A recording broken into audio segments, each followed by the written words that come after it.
Kayo po na nakaupo, subukan nyo namang tumayo, at baka matanaw,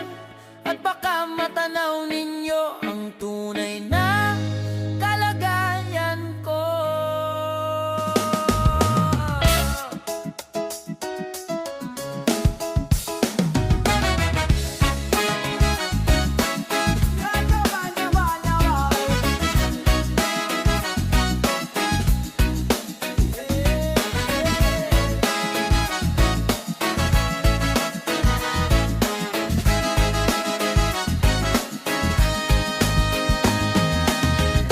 Nandiyan po kayo sa loob ng malaking bahay at malawak na bakuran, mataas na pader, pinapaligiran, at sa kabilang mga mamaling sasakyan. Mga bantay na laging bulong ng bulong, wala namang kasal pero marami ang nakabarong. Lumakas man ang ulan ay walang butas ang bubong, mga plato't kutsara na hindi kilala ang tutong. Ang sarap sigurong manirahan sa bahay na ganyan, sabi pa nila ay hindi mo rin matagpuan ang tao na nagmamayari ng isang upuan, na pagpapakatao ay pinag-aagawan. Kaya naman niya pinakakawalan, kaya na lang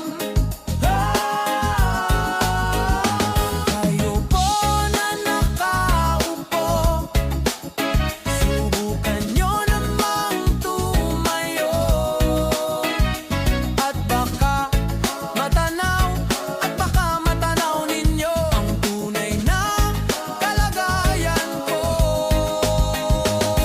Mawalang galang na po sa taong nakaupo. Alam nyo bang pantakal ng bigas namin ay di puno, ang dingding ng bahay namin ay pinagtagpitak-pinyero. Sa gabi sobra init at tumutulo ang lilo na di kayang bilhin upang ilagay sa inumin. Pinakulong tubig sa lumang takuring, uling-uling gamit na pangatong na hinahalo sa estero, na nagsisilbing kusina sa umaga ay banyo. Ang aking inay ay may kayamanan, isang kaldero na nagagamit lang pag ang aking ama ay sumweldo. Pero kulang na kulang pa rin, ulam na tuyot asin, ang 50 pesos sa maghapon ay pagkakasyahin. Di ko alam kung talagang maraming harang o mataas lang ang bakod kaya nagbubulag-bulagan lamang po kayo. Kahit sa dami ng pera nyo, walang doktor na makakapagpagaling ng mata nyo. Kaya wag kang masyadong halata, bato-bato sa langit ang mata man, huwag magalit. Bato sa langit, bato man, huwag magalit.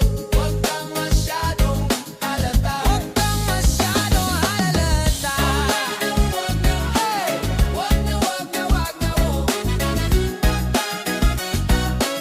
huwag kang masyadong halata. Huwag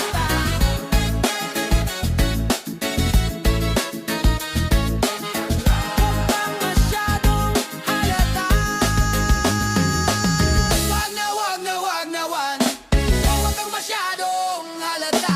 Huwag na, huwag na, huwag na, huwag na, huwag kang masyadong halata. Bato-bato sa langit, huwag kang masyadong halata.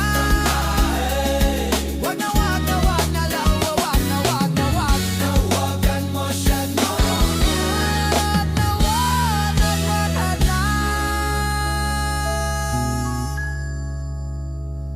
Kayo po na nakaupo, subukan nyo namang tumayo, at baka matanaw ninyo ang tunay na kalagayan ko.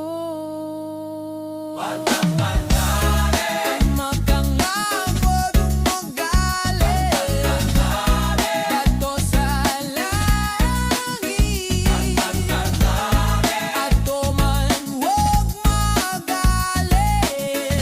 Bato-bato sa langit ang mata man, huwag magalit.